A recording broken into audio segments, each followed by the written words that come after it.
네, 비상계엄 사태 수사가 긴박하게 돌아가고 있는데요. 전문가와 짚어보겠습니다. 서정빈 변호사 나오셨습니다. 어서 오세요. 네, 어서 오십시오. 안녕하십니까? 네, 앞서 저희가 현장 상황도 전해드렸는데 지금 공조수사본부가 대통령 출석 요구서를 한남동 관저로 가서 지금 전달하려고 하고 있거든요. 지금 전달 과정 그리고 전달 가능성 어떻게 보십니까?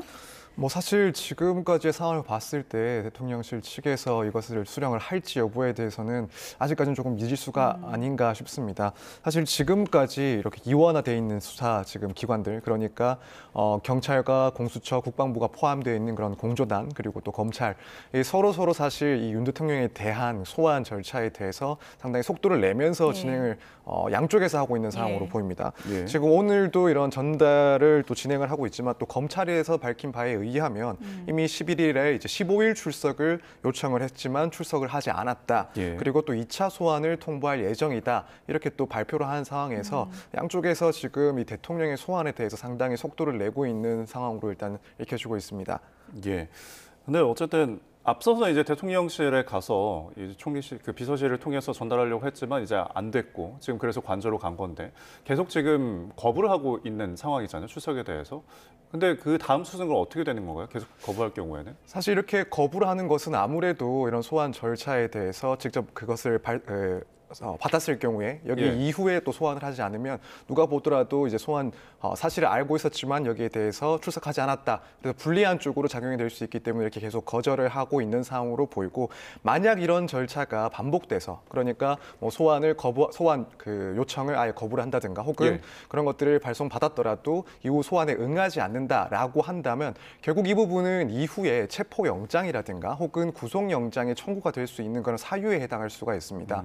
특히 이런 영장이 발부되기 위해서는 결국에는 증거인멸이나 도주 우려가 있어야 될 것이다. 이걸 판단받아야 되는데 이렇게 소환 절차가 제대로 이루어지지 않는다. 소환에 응하지 않는다라는 것은 결국 도주할 우려가 높은 상황이다라는 점을 보여주는 지표가 될 수가 있기 때문에 만약 이런 상황이 반복된다면 아무래도 수사기관 입장에서는 영장의 발부, 영장 청구까지도 생각을 할 그런 상황으로 보입니다. 예, 그러니까 지금 상황이 경찰하고 공수처가 합친 공조수사본부는 출석 요구서를 지금 전달하려고 하고 있는 거고 검찰은 이미 소환 통보했는데 안 나온 거잖아요.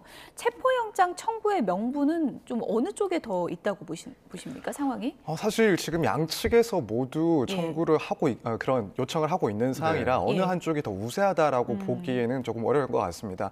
물론 그 시기가 검찰에서는 조금 더 빨리 진행을 하고 있는 듯 보이지만 사실 그걸 가지고 어느 쪽에서 영장을 청구할 수 있는 그런 권한이 더 크다 이렇게 볼 수는 없는 부분이기 때문에 양쪽에서 청구할 가능성도 있어요? 그럴 수도 있을 것 같습니다. 물론 결국에는 한 사람에 대한 영장을 발부하는 데 있어서 어느 한쪽의 그런 영장만 인용이 될 것으로 보이긴 하지만 예를 들어 한쪽에서 영장 청구를 했더라도 여기에 대해서 또 기각을 가정을 해서 그걸 이후에 또 영장 청구를 미리 해놓는 그런 방식도 가능은 하기 때문에 양쪽에서 동시에 영장 청구를 하는 것은 가능하지만 결국 법원에서는 어느 한쪽을 인정을 할지 혹은 둘 다 기각을 할지를 따져볼 것으로 보입니다. 그렇다면 결국 이제 그거는 이제 체포영장이 발부됐을 이제 저희가 가능성에 대해서 이야기를 했던 건데 출석을 하게 된다면 양쪽에서 지금 출석을 통보를 했기 때문에 선택지는 어쨌든 윤 대통령에게 있는 거 아닙니까? 그렇습니다. 말씀하신 것처럼 지금 양측에서 모두 이제 소환을 요구하고 있는 상황이라서 결국 어느 쪽에 출석을 해서 진술을 할지 조사를 받을지는 윤 대통령의 그런 선택에 놓여 있는 상황이 맞습니다. 아무래도 검찰 출신이니까 검찰로 가지 않을까 그런 가능성이 지금 많이 전망되고 있거든요. 개인적으로는 어떻게 보세요? 저도 결국에는 아무래도 말씀하신 것처럼 검찰총장 출신이기 때문에 그래도 수사를 조금 더 원활하게 받는다라는 생각을 한다면 검찰 쪽에서 진행을 하지 않을까라고 일단 생각은 하고 있습니다. 사실 또 근데 그렇게만은 볼 수가 없는 게 검찰에서도 지금 계속 소환 요구를 했었다. 그리고 앞으로 또 재소환 요구를 할 것이다. 이런 내용들을 내비치는 걸 보면 사실 수사를 실제로 진행을 했을 때 그 내용 면에서 과연 윤 대통령에게 조금 더 유리하게 혹은 조금 더 수월하게 진행을 할 것이냐라고 본다면 꼭 그렇지는 않을 것 같습니다. 그래서 선택은 아무래도 다들 생각을 하고 있는 것처럼 어느 한쪽으로 출석을 한다면 검찰일 것이다라고 하고 있지만 실제 수사는 또 그렇게 용이하게 윤 대통령에게 용이하게 유리하게 진행될지는 조금 의문입니다. 윤 대통령이 이제 검찰에 출석을 할 경우에는 헌정사상 처음으로 현직 대통령이 검찰 포토라인에 서게 되는 건데 지금 이제 체포영장을 만약에 집행을 하게 된다면은 결국은 현실 가능성에 대한 것도 좀 우려가 되긴 하거든요. 그 대통령실 경호처가 앞서서도 뭐 경찰의 압수수색 같은 경우에도 막았었고, 그래서 뭐 일부 자료만 이미 제출받는 형식이었는데, 그럼 이런 뭐 어떤 앞으로의 수색영장이나 체포영장 이런 것들 집행은 좀 어렵지 않을까요? 물론 어려운 점도 있을 것 같긴 합니다. 네. 사실 이건 법적인 부분이 아니라 사실적인 측면이고 예. 법적으로는 당연히 영장이 발부됐을 때 거기에 대해서 응해야 되는 것이 맞습니다. 네. 하지만 뭐 실제로 물리력이 동반돼서 이에 대해서 방해가 있을지 여부에 대해서는 뭐 쉽게 가늠을 할 수 없는 부분이긴 한데, 다만 이제 만약 이렇게 이 상태에서 영장이 청구가 됐을 때 뭐 특히 체포영장이라든가 구속영장이 청구가 됐을 때 이런 집행을 이제 방해를 하는 경우에는 사실 그것은 또 별도의 공무집행 방해죄가 될 수가 있습니다. 그렇기 때문에 이 부분에 대해서 적극적인 그런 방해가 있기에는 조금 어렵지 않나 생각이 들기도 하고, 예. 또 한편으로는 이제 앞서 압수영장 등이 집행되지 못한 이유 중에 하나가 당시에는 그래도 대통령의 직무를 여전히 수행을 하고 있는 상황이었고, 현재 같은 경우에는 지금 대통령의 직무 집행이 정지가 된 상황. 그렇기 때문에 결국 그 권한 대행인 한덕수 총리가 뭐 경호처 등에 대해서 최종적인 책임자라고도 볼 수가 있고, 현 상황에서 그렇다면은 이런 영장이 집행이 들어왔을 때 과연 권한 대행인 한 총리가 여기에 대해서 적극적으로 거절을 할 수 있을지, 그 부분도 사실 변수가 될 수 있을 것 같은데 예. 사실 그렇게까지 나오지는 않을 거라고 예상이 되고, 네. 그렇다면 영장이 실제로 발부가 되면 집행되는 데 있어서는 결국에는 뭐 가능하지 않을까 이렇게 생각을 하고 있습니다. 네. 만약에 이제 여러 가지 시나리오인데 아무래도 이제 현직 대통령에 대한 이런 체포 절차가 처음이기 때문에 여러 가지 시나리오가 가능한데, 만약에 긴급 체포를 하게 되면은 그 기소하는 시간이 좀 정해져 있는 거죠? 일단 긴급 체포가 되면 우선 48시간 이내에 영장을 또 청구를 해야 됩니다. 예. 네. 이 긴급 체포라는 것은 결국 영장이 없이, 그러니까 영장을 발부받을 만한 시간적 여유가 없어서 체포를 하게 된 것이고, 예. 영장이 없는 상태이기 때문에 또 구속을 하기 위해서는 결국 체포를 한 이후에 48시간 이내에 또 청구를 해야 됩니다. 예. 그렇게 해서 체포를 하게 되면 이제 검찰에서는 뭐 최대한 이 구속 기간 수사할 수 있는 그 구속 기간은 20일까지로 하고 있습니다. 그래서 예.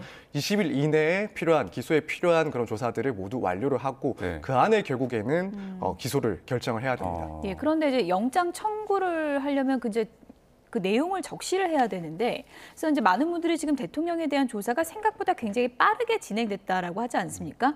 영장 발부를 받으려면 수사 내용이 좀 더 탄탄해야 되는데 이런 부분은 좀 이르지 않나, 이런 또 시각도 있는 것 같거든요. 사실 뭐 시간적으로 보면은 상당히 좀 빨리 진행되고 있기 때문에 예. 일각에서는 수사가 조금 더 자세하게 진행돼야 되는 거 예. 아닌가, 너무 빠른 상황이 아닌가라고 예. 볼 수도 있을 것 같습니다만, 예. 사실 속도를 내는 만큼 지금 뭐 언론이나 이렇게 발표되는 내용들을 보면은 그래도 상당히 중요한 부분들이 증거나 혹은 진술들이 확보된 것으로 보입니다. 예. 특히 지금 각 사령관들이 이 계엄 당시 혹은 그 이전에도 계엄과 관련된 그런 지시가 있었다. 예. 또 계엄 선포한 당시에도 국회에 대한 진입을 직접 지시받기도 했었다라는 등의 일치된 진술을 이제 하고 있는 상황이기 때문에 예. 이런 그 관계자들의 진술, 특히 지금 이 사람들은 어떻게 보면 내란죄의 공범인데 예. 그런 공범의 일치된 진술은 윤 대통령에게는 상당히 이제 중요한 불리한 증거가 되고 있는 상황입니다. 예. 그렇기 때문에 현재까지 밝혀진 상황들을 고려를 한다면 사실 앞으로 이런 뭐 체포라든가 혹은 영장까지도 신속하게 진행됐을 때 그 예. 시점에서 이미 어느 정도 영장이 발부될 만한 그런 소명 정도는 충분히 이루어진 상황이라고 볼 수 있지 않을까 이렇게 생각이 예. 듭니다. 그럼 이제 그런 증거인멸에 대한 부분이나 이런 것 때문에 일단은 신병을 확보하고 좀 수사를 진행하자 뭐 이런 입장도 있는 건가요? 네, 그렇습니다. 뭐 어쨌든 지금 중요한 그 관계자들의 진술은 확보가 됐지만 예. 또 진술만으로 뭐 재판까지 끌고 가기에는 뭐 부족한 측면이 있을 수도 있고, 예. 그렇다면 결국에는 이런 물적 증거들, 특히 뭐 보안폰이라든가 혹은 네. 관계된 서류나 이런 것들의 확보도 분명히 필요한 사항입니다. 그래서 이 수사 내용을 더 강화하기 위해서는 당연히 압수수색 등의 그런 절차도 빨리 진행돼야 되는 상황입니다. 네. 이 보안폰 확보가 상당히 좀 쉽지 않을 것이다, 이런 얘기도 들리던데요. 왜 그런 건가요? 아무래도 일단 지금 보안폰 같은 경우에는 경호처에서 그 보관을 하고 있다고 지금 확인이 되고 있습니다. 예. 그렇기 때문에 이전에 그런 압수수색 절차에서 경호처의 그런 태도들을 봤을 때 적극적이지 않을 것이다. 그래서 예. 이것을 확보하는데 어려움이 있을 것이다라는 이야기가 나오고 있는 것 같습니다. 또 한편으로는 근데 고민을 할 부분이, 특히 윤 대통령 측에서 고민할 부분이, 만약 이 부분에 대해서 어떠한 뭐 영향력을 행사해서 이런 폰들의 비화 폰의 그런 압수수색 절차를 방해한다.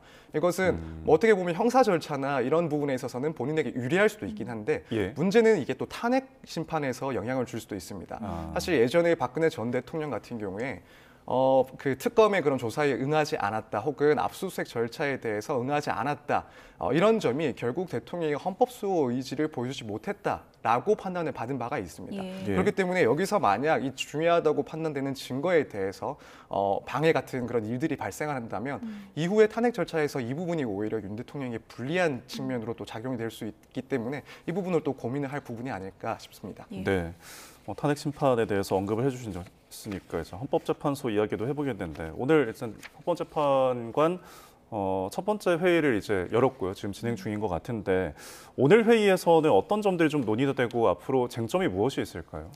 우선 오늘 절차에서는 내용적인 측면보다는 앞으로의 그런 절차 그리고 일정에 대해서 논의를 할 것으로 보입니다. 네. 그래서 지금 재판관 6명 모두가 참여를 해서 앞으로 사건들을 어떤 식으로 진행을 할지 그것을 이제 주요 안건으로 삼았을 것으로 보이고요. 이제 향후 쟁점은 사실 지금 대통령이 그전에 대국민 담화를 통해서 발표했던 내용들, 그 내용들이 결국에는 주요한 쟁점이 되지 않을까 싶습니다.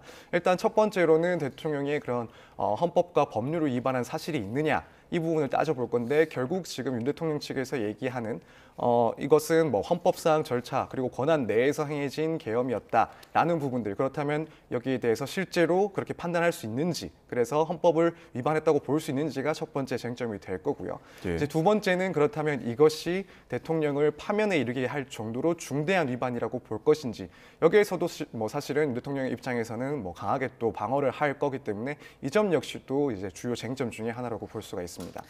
오늘 첫 재판관 회의이기 때문에 이제 이 회의에서 뭐 어떻게 중요한 내용이 나올지 좀 지켜봐야 될 것 같은데, 일단 구인을 채우는 게 이제 급선무잖아요. 이제 구인 체제로 가려면 이게 이제 국회목 3인이 채워져야 되는 건데 이것을 한덕수 권한대행이 임명하는 것이 가능한가 여부를 놓고도 여러 얘기가 있었잖아요. 법적으로 가능한 건가요? 네, 우선 가능하다고 보는 게 다수의 예. 견해인 것 같습니다.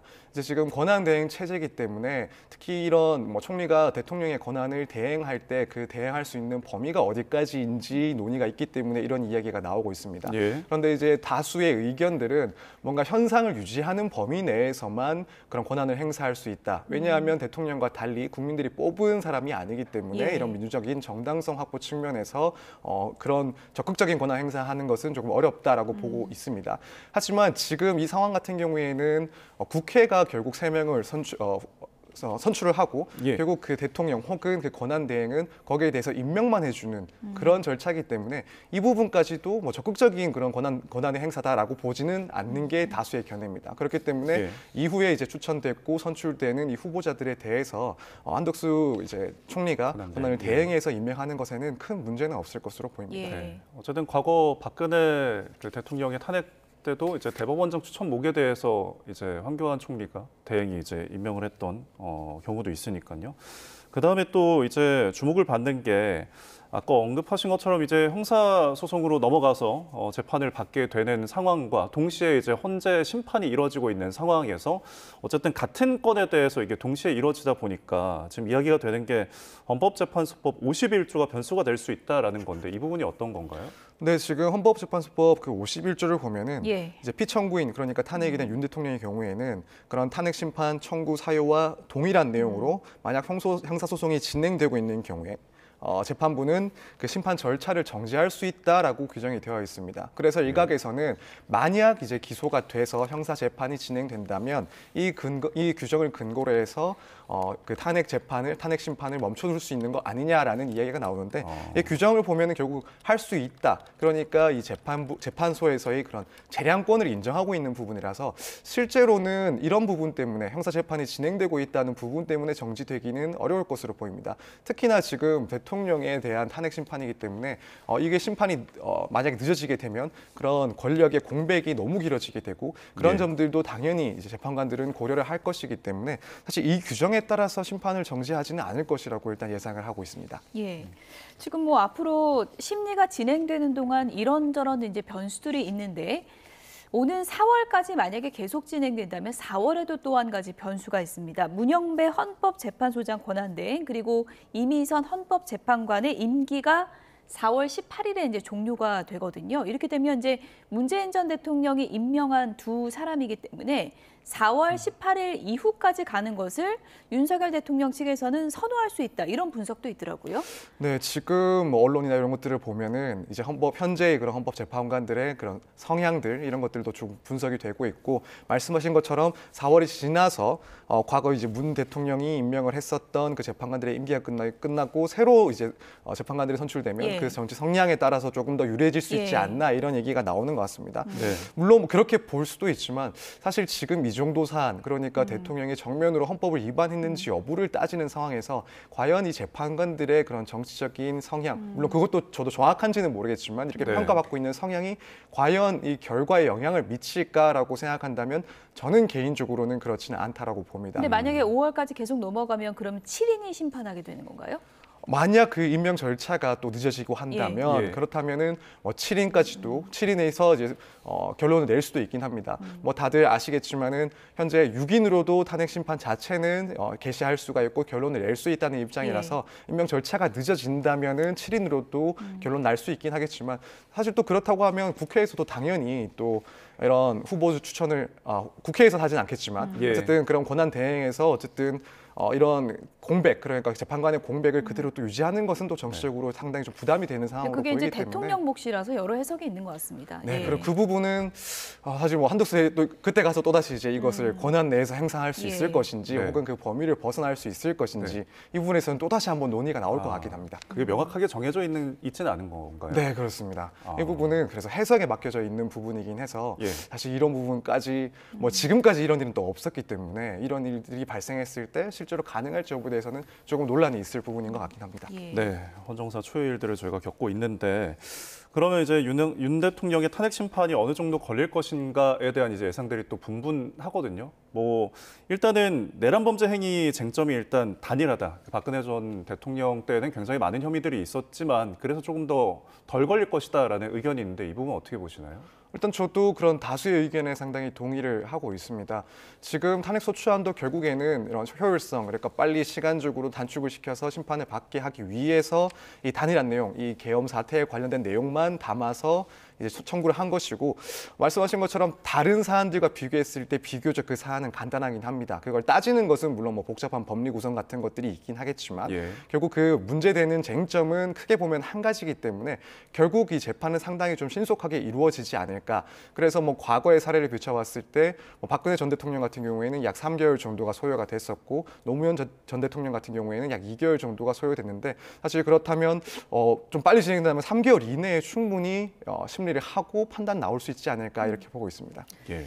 윤석열 대통령이 이제 탄핵 심판에 직접 출석할 가능성이 높다. 직접 나와서 입장을 밝힐 것이고 그리고 이것을 생중계를 원하고 있다. 이런 내용도 들려오고 있는데 어떻게 보면 이제 본인이 직접 나와서 이렇게 의견을 피력하다 보면 이것도 일종의 좀 지연 전략이 될 수 있지 않나 이런 시각도 있거든요. 그럴 수도 있을 것 예. 같습니다. 사실 뭐 탄핵 심판 절차에서 피청구인 그러니까 탄핵을 받은 사람이 꼭 반드시 출석해야 될 의무는 없습니다. 네. 그렇지만은 본인이 이제 강한 의지를 표출을 해서 출석을 하고 또 그런 출석을 위해서 기일 등을 조정하다 보면은 예상되어 있던 그런 진행보다는 시간이 조금 더 늘어질 수도 있긴 한데 뭐 물론 그 부분은 이제 헌법재판소의 또 일정의 진행에 대한 부분은 결국 재량이 있는 부분이라서 만약 지나치게 지연이 된다라고 한다면 이 부분에 대해서는 재판소에서 충분히 재량껏 그것들을 좀 단축시킬 수 있을 것으로 보여집니다. 네. 예. 끝으로 수사 상황 한 가지 질문 드리고 좀 마무리를 하려고 하는데요. 이진우 전 사령관 그리고 곽종군 전 특전 사령관 지금 영장 심사를 받고 있는 상황입니다. 이제 구속 여부가 오늘 이제 나올 것으로 보이는데요. 어떻게 예상하시고요? 그리고 핵심 관계자들이 지금 줄줄이 구속됐기 때문에 수사 속도는 상당히 빨라질 수밖에 없는 거겠죠? 그렇습니다. 사실 지금까지 뭐 상당히 많은 그런 관계자들에 대해서 구속영장이 청구가 됐고 실제로 발부가 됐습니다. 그래서 뭐 처음에는 이제 김용현 전 국방부 장관에 대한 구속이 시작이 됐었고 예. 이후에 각 사령관들 그리고 또 경찰청장 혹은 서울경찰청장 등에 대해서도 결국에는 구속영장이 청구가 되고 모두 하나같이 다 발부가 됐습니다. 예. 그래서 지금 이제 진행 중인 그런 영장 사건 역시도 지금까지 드러난 상황을 봤을 때 결국에는 발부가 되지 않을까. 특히 뭐 국회 국회에서 그런 진술한 내용들이나 이런 것들을 보면은 사실 드러난 사실관계 또 이후에 드러난 사실관계랑 맞지 않는 부분도 있는 경우가 있고 예. 또 한편으로는 인정한 부분 역시도 결국 내란과 관련된 상당히 중요한 그런 내용들에 대한 것이었기 때문에 뭐 증거인멸의 우려라든가 혹은 사안의 중대성 등을 고려해서 현재까지 청구된 영장들은 모두 발부가 되지 않을까 이렇게 생각이 되고 예. 결국에는 지금 이 관계자들 그리고 그것들을 실제로 또 지휘를 하고 지시를 했던 그 국방부 장관이 구속돼서 조사를 받는 상황인 만큼 결국에는 최후의 이제 우두머리라고 일단 혐의를 보고 있는 그 대통령에 대해서도 상당히 빠른 시간 내로 수사가 진행되지 않을까 볼 수 있을 것 같습니다. 네, 계엄 사태 수사 상황 서정빈 변호사와 짚어봤습니다. 고맙습니다. 고맙습니다. 감사합니다.